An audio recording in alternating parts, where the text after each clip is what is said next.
একটা গুজরাট থেকে সৃষ্টি হয়েছে। এই গুজরাট শ্রীনগরের জিতরামপুরের গুজরাট থেকে সৃষ্টি হয়ে একটা লোকের মারছে। এটা লইয়ে আমরা মিটিং করছি।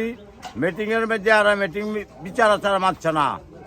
রাষ্ট্রে গতকাল ঘটনা হয়ে গেছে, সার্কাল সাহেব আইছে, ওসি সাহেব আইছে, এরা নিষেধ করে গেছে। আমরাও সকালে বৈশা এটা নিষেধের পরামর্শ নিছি।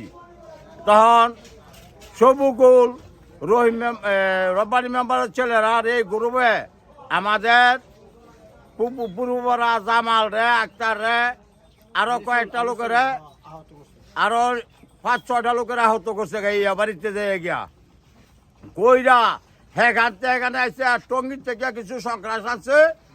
এখানে লোক আছে খায়ের বাড়ি আর বিড়ির বাড়ি, দুটা বাড়ি।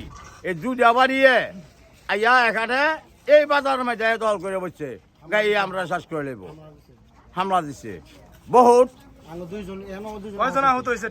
টোটাল হ্যাঁ হয়েছে 5 জন, আর এখানে আছে 2 জন, 3 জন। এই 7টা লোক আহত করছে এখানে আইয়া। ইয়ার পরে আজকেও আবার হয়তো এখনো মিটিং এ বসছে। হ্যাঁ আবার ওই দারোগা সানোয়ার সাহেব ওইখানে গেছে এখন। আচ্ছা আচ্ছা, এই পর্যন্ত।